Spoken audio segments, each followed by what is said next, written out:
ჩვენ ეს ბოლო დღეებია სულ ვლაპარაკობთ რომის პაპის ჩამოსვლაზე მის საქართველოში ჩამოსვლაზე. დღეს კიდევ არიან ადამიანები, ვისაც კითხვები უჩებია სამწუხაროდ. ეძახენ ესეთ რამეს, რომ ეს კაცი სტუმარია კაცი. და სტუმარს ჩვენ ხო ქართველები სტუმართ მოყარე ხალხი ვართ, ესე ხვდებით სტუმარს? ან ესე უნდა დავხვდეთ სტუმარს? და მეორე რა მოხდა ახლა რომ ჩამოვიდეს, როგორ ჩამო, ისე წავარფერი არ იქნება. მე ახლა არ მოყვები იმას თუ რა საკეთებდნენ ლათინო პაპისტების შუა საუკუნეებში, რა დაიწყეს, როდესაც მან დოგმატების შეცვალეს, ფაქტურად მთელი სახარება თავდაპირველად დააყენეს. უარყოფენ ფაქტურად თავისი ქადაგებით ოთხებას ქადაგებენ. სულიწმინდას შეურაცხყოფენ, ანტრინებენ, სულიწმინდას გმობენ. ეს არის სასიკვდილო ცოდვა, რომელიც არ ეპატიება ადამიანს. თუ ამ ცოდვით მოგდა პირდაპირ ჯოჯოქეთში მიდის კაცი. შედეგი მათი სულიწმინდის გმობისა ხო წერე ხენაყოფით შეიცნება, არის ნაყოფი. გადაჭრილი შუა საუკუნეების ევროპის ისტორია რა არის? ჯვაროსნული ლაშქრობები, ხოცვა, ჟილეტვა, ძარცვა, ეკლესიის სახელით. ისე კი არა ვიღაცა ყაჩაღები აკეთებდნენ ამას. წმინდა სამების სახელით აკეთებდნენ ამას. ხალხში ცოცხლად ცეცხლზე დაწვა. ცოცხლად წვავდნენ ხალხში. ტარკვემა დაყავდათ რომ 15,000 კაცი, რომელიც ძალებით 15,000 კაცი დაიწვა და ეს კაცი წმინდანად აღჭერწვა. გერმანელების გესი რო იყო, გესი გესტაპოში რომ მუშაობდა, 10,000 კაცი ყავს, როგორც სამუდამო პატიმრობები. ამას ეს წმინდანად აღჭერწვა. ინდულგენციები და რასაც ახლა რენესანსი ეძახიან და ეძახიან კათოლიკური ხელოვნება, რენესანსი რას ნიშნავს? ეს ნიშნავს აყვავებას, რისი წარმართობის. კათოლიკური ხელოვნებას არაფერი საერთო ეკლესიურ ხელოვნებაზე, რასაც ისინი ეძახიან, არაფერი საერთო ქრისტიანობასთან არ აქვს. ეს არის წარმართული კერპების, ძეგლების აყვავება. მიქელანჯელოს დავითი არის გამოსახული ტიტველი, დავით წინასწარმეტყველი. ტიტველ კაცზე ლოცულობენ. ეხლა თქვენს რომ მოხატეს წინა პეტრეს ტაძარი, იქო პირდაპირ სუშიშვლები იყვნენ გამოსახული, დედიშობილა იყვნენ მოციქულები გამოსახული. რო შევიდა ერთ-ერთი რომ კივილი დაეწყო რასაკეთებდა კაცო და ჩააცვეს და დღესაც ეთყობა რაღაც ისენი უხერხული მომენტები. ეს არის მათი სულის ნაყოფი, ესეთები არის, პრობლემა არ არის მათთვის. ეს რაც გააკეთეს, ახლა ბოლოს ვეღარ მოვყვები. ბოლო წლებში რა გააკეთეს? მეორე მსოფლიო ომის დროს ხორვატები ხოცავდნენ სერბებს. ხორვატები და სერბები რა ერთი სისხლის ხალხი. ერთი ენა, ერთ ენაზე ლაპარაკობენ. და უსტაშები ერქვათ. ფაშისტი გესტაპოელები იყვნენ გაკურვებულები, ესეთი სისასტიკე საიდან აგაგდო. ეს ისტორიული ფაქტები, ამის გადამოწმება რთული კი არ არის. უკრაინაში აროლებობენ დაიწყო ნახეთ. დასავლეთ უკრაინაში ცხოვრობენ კათოლიკები. უნიატებმა ისინი არინდობენ არა მარტო რუსებს, თქვათ, თავის უკრაინელებსაც არინდობენ მართლმადიდებლებს. ესეთი სული აქვს მათში, ეს არის პრობლემა. და ეხლა რა შეიძლება ესეთი ხალხის ამათი უფროსია რომის პაპი, ამათი უფროსის ჩამოსვლას მოყვეს საქართველოში. მე უბრალოდ ისტორიიდან დავიწყე. კათოლიკურ ეკლესიას ჭყალებში ეკლესია ერთია, მაგრამ კათოლიკობას სხვანაირად კი არა ლათინო პაპისტური სარწმუნოება. ლათინური, იმიტომ რომ ეს სარწმუნოება შემოიტანეს ლათინებმა. ლათინები იყვნენ ხალხი, რომლებიც ცხოვრობდნენ დღევანდელი იტალიის ტერიტორიაზე, კერძოდ ქალაქ რომში, იქ არის ლაციო, აქედან მოდის ეს სახელი, იმ რეგიონს ქვია ლაციო, როგორც ქართლია, კახეთია, გურია, აქ ცხოვრობდნენ ლათინები და მათმა ეპისკოპოსმა, რომის პაპა, მათი ეპისკოპოსი, გამოაცხადა ეს და დაიწყო პირველად აქედან გავრცელება. ლათინები იყვნენ ერთ-ერთი ხელი შემწყობი ლათინური პაპისტური მწვალებლობის გავრცელების. გავრცელდა ეს მწვალებლობა, დღეს ამდენი ხალხი ამ არასწორი სწავლების მიმდევარი და ნახეთ რა მოხდა. ლათინები გაქრა, აღარ არსებობენ. ეს ენა დარჩა მხოლოდ ღვთისმსახურებაში, მათ ღვთისმსახურებაში, ეკლესიაში და სამედიცინო რეცეპტების გამოწერაში, ექიმიკურ რეცეპტებში. აი ამით დამთავრდა. ეს არის ნიშანი და სასჯელი იმისა, რა დაიმსახურა ამ ხალხმა, რამხელა ცოდვაში ჩააგდეს მთელი სოფლიო. ზუსტად ამავე ცოდვის გამო აღიგავენ მიწისაგან პირსა ალბანელები, რომლებიც აზერბაიჯანში ცხოვრობენ, მართლმადიდებელმა ხალხმა გაყიდა, მართლმადიდებელმა ამათ მონოფიზიტობაზე გაქრა. სომხებმა გაყიდეს სახელმწიფო აღარ აქვს მე-11 საუკუნეში მეფე აღარ ყოლია. სახელმწიფო არ ქონიათ. აი ამ ცოდვისგან. სახელმწიფო რელიგიური ღალატისგან. ლათინები გაქრენ 1453 წელს იმის გამო რომ კონსტანტინოპოლის ეკლესია და მისი იმპერატორი და პატრიარქი გადავიდნენ კათოლიკობაზე. დაიწყეს რომის პაპის მოხსენება დიპტიხებში, შეიტანეს მოსახსენებლებში, აღიარეს ფილოუკან კათოლიკობაზე გადავიდნენ, უნია დადეს, კონსტანტინოპოლი დაეცა და დღეს კონსტანტინოპოლი თქვა სტამბოლი. და დღევანდელი ქრისტიანები ისე დღეში არიან კონსტანტინოპოლში, ეს იერარქები, რომ შარვალ კოსტუმებით დადიან სტამბოლის ქუჩებში. უფლება არ აქვს სიარულის. ეს მეორე ლათინებთან სიახლოვე. მესამე საქართველოს კათოლიკოს პატრიარქი ანტონ პირველი, რომელიც იყო კათოლიკე. აღიარა თავის კათოლიკობა 1755 წლის ცხეთის დიდ საეკლესიო კრებაზე, სვეტიცხოვლის კრებაზე, სადაც ესწრებოდნენ თეიმურაზ მეორე, ერეკლე პირველი, აზნაურები, თავადები, ეპისკოპოსები, არქიმანდრიტები, მიტროპოლიტები, მთელი ქართლ-კახეთის სამეფო იყო გაერთიანებული. აი ამათ წინაშე აღიარა თავის კათოლიკობა. თქვა რომ ეს პირდაპირ წერია ბოროტმა დიდებლობაო, ესე წერია, აღიარეს 16 თვე ვიყავი ამის მიმდევარეო, ამიტომაც კრებამ განაყენა იგი პატრიარქობიდან. აუგზავნა წირვა, ეპისკოპოსობის ხარისხი ჩამოართვა, მაგრამ მეგრემ თქვეს, რომ ერთსობის გამო რამოდენიმე საჭირი დაჯა არ შეიძლებაო და აუგზავნეს მარტო გადააყენეს პატრიარქობა. და აუგზავნეს საქართველოში ყოფნა, გააძევეს საქართველოდან. და პირდაპირ თქვეს, ვინც ეს კაცი დააბრუნოს უკან. რაიმე მიზეზით, ან მე მეფე თეიმურაზმა, ან ძემან ჩემან ერეკლემ წერია პირდაპირ, ან რომელიმე რა მიზეზითაც არ უნდა დაბრუნდეს. 7 გზის მსოფლიო კრებაზე წარმოთქმული წყლებები დაგვატყდეს თავზე ჩვენ ქართველებს და აღარც ამითი მოვიშთოთო პირდაპირ წერია. გაასახლეს ანტონი, წავიდა რუსეთში. მოიტყუა იქ რომ კათოლიკე იყო დამალა, მერე გაიგეს მაინც რუსებმა წერილი მოწერეს ჩვენ მეფეს და აქედან მიიღეს პასუხი. დაიწყო ტირილით გოდება ბოდიშების მოხდა, ტიროდა ბოდიშის ერთი და რუსები რისი ოსტატები არიან რომ ეს შეცდომებზე არ დაიჭირონ ყველა. დაიჭირეს ამაზე ქართველები, თეთრი კულკუბარტყობით დააფორეს, ვლადიმერის მიტროპოლიტობა მიცეს, რუსეთის სინოდში შეიყვანეს საქართველოს ეკლესიის პატრიარქი და უკვე ჩაჭიდეს ხელი საქართველოს ეკლესიას. აი, რა მოიტდა ეს არაფერი კიდე. ანტონი დააბრუნეს საქართველოში, თეიმურაზი გარდაიცვალა. მის დაბრუნებას მოყვა მიწისძვრა. ეკლესიის გუმბათები ჩამოინგრა, დაიბზარა ეკლესიები. ეკლესია 1775 წელს მასა და ერეკლეს შორის დაპირისპირება მოხდა, მან კიდე უფრო მეტი კათოლიკობა მოიდომა და ძალიან დიდი დაპირისპირება მემფესა და მას შორის. ეს არ გაუვიდა, მაგრამ სამაგიეროდ ანტონი დადიოდა რუსეთში და გეორგიევსკის ტრაქტატის ხელმოწერებზე დადიოდა და მისი უშუალო მონაწილეობით არის შედგენილი ტრაქტატი, იცით რა წერია ტრაქტატში? გადაშალეთ ინტერნეტში შეხვდეთ და ნახავთ. მე რომ მოხში. ვინც არ უნდა იყოს საქართველოს ეკლესიის მმართველი, იგი უნდა იყოს რუსეთის სინოდის წევრი და რიგით მერვე ტობოლსკის ეპისკოპოსის შემდეგ. აი ამაზე მოაწერა ხელი ანტონმა. გაკათოლიკებულმა ანტონმა. ან ეს ყველაფერი რუსებმა გამოიყენეს სახელმწიფოებრივად დაკარგა ჩვენი ქვეყანა რამცოდვის გამო კათოლიკე პატრიარქის ხელში და ქვეყანამ დაკარგა ავტოკეფალია. და რამხელა ბრძოლა აქამდე მოტანილი ყველაფერი დაკარგეს. რატო? იმიტომ რომ ის წყევლა რომელიც კრებაზია და ერს იცოდნენ მარტო ჩვენ კი არ ვიცით, ეს იცოდა ერეკლემ, იცოდა თეიმურაზმა, იცოდა ამიტომ დადეს ეს კრება, ამიტომ მოიწვიეს. ეს პარალელები რო ჩამოვიყვანენ, იცოდნენ წმინდა ხალხი იყო ეს თეიმურაზი. თეიმურაზის ნეშტი არის უხსნელი, რომ გახსნეს თეიმურაზი მეორე ასტრახანში დასაფლებული, საკმეული სუნი ამოვიდა იქით. და კომუნისტებმა დასკვნაში დაწერეს, რომ იქ ძველი ყვავილები რო ჩადის 200 წელს ყვავილებზე ლაპარაკი. იმათი სუნი არის. მირონ დინარი არის მისი ნაწილები. უხსნელად ეთებს როგორც იყო ოდნახსნა დაწყებული. აი ესეთი მეფეების ხელში იყო საქართველო აყვავებული. ეხლა თავარი, როდესაც კათოლიკები გამოჩნდნენ პირველად საქართველოში, ეს იყო 1614 წელი.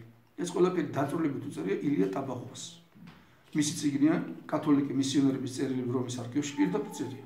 გამოჩნდნენ თუ არა კათოლიკები 1614 წელს სამწუხაროდ ჩვენ და სავალალოდ სამღვდელოებამ ისინი მიიღო ეკლესიაში წირვას დაესწრენ, ლოცვას დაესწრენ, მერე ქართველები მისულან მიწირვაზე, მერე ზიარებულან ისინიც ესე დაიწყეს ერთმანეთში ზიარება.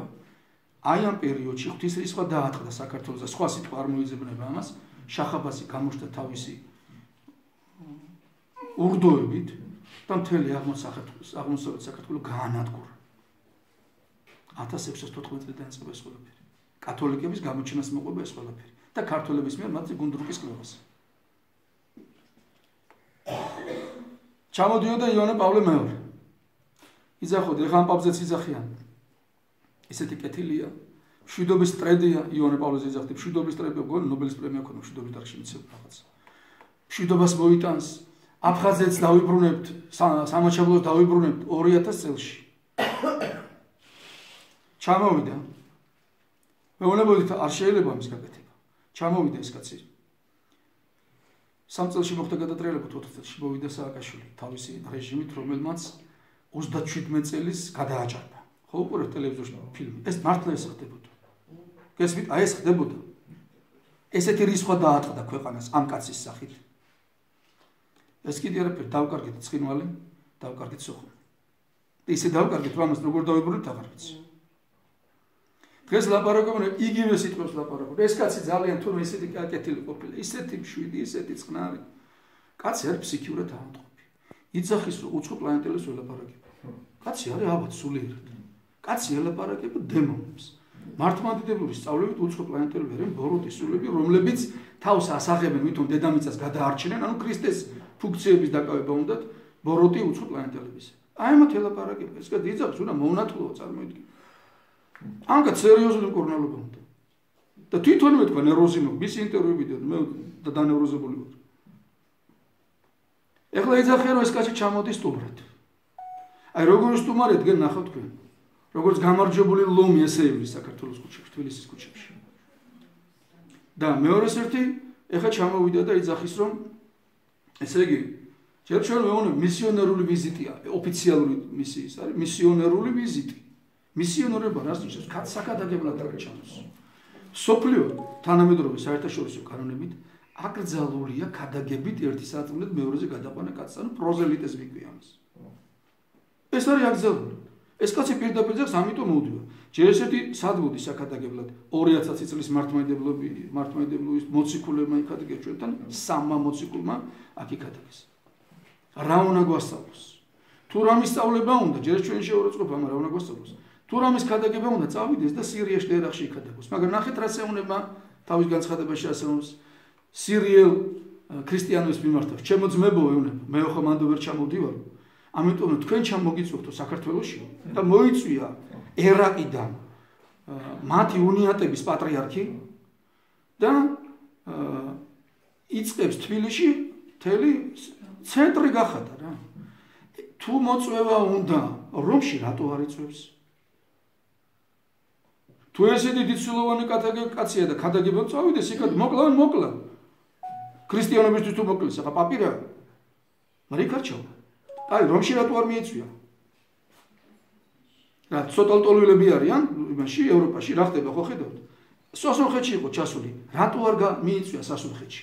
იმიტომ რომ კაი პასუხს მიიღებდა სომხებიდან. ამათულეთქა სომხებისთვის, რომ მე ქრისტიანები ვინც არიან, ისინი ჩამოვიყვანო აქ და ამ ჩამოყვანას ისეთ რა მოყვება, ალბათ დიდი ალბათობით მათი დასახლება.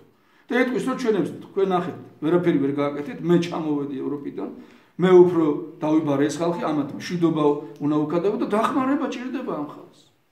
ჩვენ ხო ვეხმარებით მუსულმანებს, თვითონ თქვენ ქრისტიანები მაინც შეიწყნარეთ. სად არის თქვენი ქრისტიანული სიყვარული?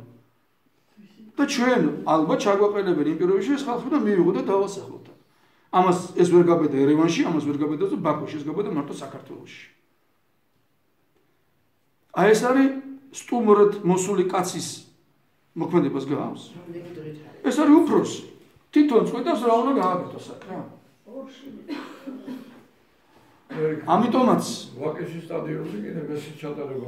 ჯერ ახლა იძახიან აი რატო საპატრიარქო ხო ესეთ რამეს იძახი რა ის საპატრიარქო კი შეხვდა პატრიარქმა მოიწვია და თქვენ ჩვენზე გეუბნება და მე ვიცი ეს ისტორიები. რამოდენიმე წელია პატრიარქს ეუბნებიან რომ მოიწვიო, პატრიარქი ეუბნება და არა, იცოდა რასაც ამოყვება, სულ ეუბნება უწელავდა, სულ აი გადავით, მაგი კი არა რამოდენიმე წლის წინ პირდაპირ ეუბნებოდნენ პატრიარქს რომში წადიო. და მე პატრიარქი და რომში წავიდა, მე ჩამოვიდეს მოვიწვიო და არ უნდოდა ამის გაკეთება. ნამდვილად ვიცი რომ არ უნდოდა. ესე არ ფიქრობს პატრიარქი. მაგრამ ეხლა დააყენეს პირდაპირ ფაქტის წინაშე. წავიდა პრეზიდენტი, მივიდა და დაპატიჟა რომის პაპი, მაგრამ მარტო პრეზიდენტის დაპატიჟებას რომის პაპი არ ჩამოვა. ამიტომ ის უნდა დაპატიჟოს საეკლესიო ლიდერი. მოვიდა პატრიარქი და უთხრა, ეხლა თქვენ დაპატიჟებთ. თქვენ თუ არ დაპატიჟებთ, დაიწყო ეგ ევროპა ამას იზამს, თქვენ იზოლაციას ხელს უწყობთ, ეკლესია ამას აკეთებს და ჩააყენეს პატრიარქი უხერხულ მდგომარეობაში. ძალიან უხერხულ მდგომარეობაში. ყველაფერს აბრალებდნენ პატრიარქს რა. ეს არის მაგათი ხელობა ესეთი რამის გაკეთება. ამის შემდეგ პირდაპირ ნახეთ რა სიტყობდნენ, რომ მესა ჩაატაროსო რომის პაპო თავისუფლების მოედანზე, წმინდა გიორგის ქანდაკებასა, იქ ჩაატაროს მესა. ეკლესიამ დიდი ბრძოლით უთხრა, აქ მესის ჩატარება არ შეიძლება, დიდი ბრძოლა გადახდა საპატრიარქოს და ეკლესიას თლიანად. მაშინო რესპუბლიკის მოედანზე, აივერისის სადაც არის იქო. იქაც უთხრეს, აქაც არ შეიძლება, მაშინ სტადიონზე. ისე გაკადნიერდნენ და ისე გათავხედდნენ, პირდაპირ უთხრეს, რომ კაიო, მაშინო სტადიონზე ჩავატარებთ, თქო წიროს რო ჩავატარებთ, ვინმე სასულიერო პირი მოვიდეს და რომის პაპსო საკმეველი დაუდოსო საცეცხლოში. წარმართები იცი რასეულებოდნენ ქრისტიანებს, არ გინდათ ქრისტეს უარყოფა. მარტო სამსხვერპლოზე საკმეველი დააგდეთ. და კერპებს კი უკვე სხვები. აი ამასაც კი ბედავი. ეს გავს სტუმრად ჩამოსული კაცის ვიზიტს. თქვენ და სტუმრობოდეს ესე იქცევა სახში. ეს სტუმრად არ არის ჩამოსული, ეს საუფროსოდ არის ჩამოსული. და თავის გეგმები აქვს. ის გეგმები აქვს ღმერთმა დაიფაროს, როგორც არის ლათინო პაპისტებმა სერბეთი და როგორც არის უკრაინა.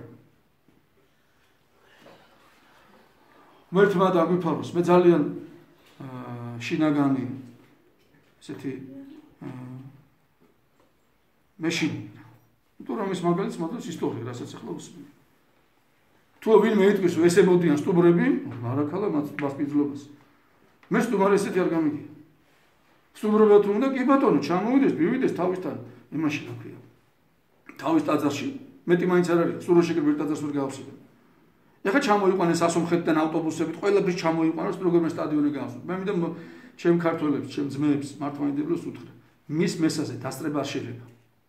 ყველა მსახურება, რომელიც აღესრულება ეკლესიის გარეთ, არის ეშმაკის მსახურება. ყველა მსახურება, რომელიც სულიწმიდის გარეშე მიმდინარეობს, არის სატანის მსახურება. პირდაპირ ესე იძახენ მამები, ეშმაკის მსახურება. ეშმაკს ქვია ღმერთის მაიმუნი, როგორც მაიმუნი ბაძავს ადამიანს მოქმედებებით, სიარულით, ასევე ეშმაკი ბაძავს ღმერთს და ერთ-ერთი მისი მაბაძვა ცრუ მსახურების ვითომ ლიტურგიის ჩატარების. რომის პაპის მესაზე კი არა.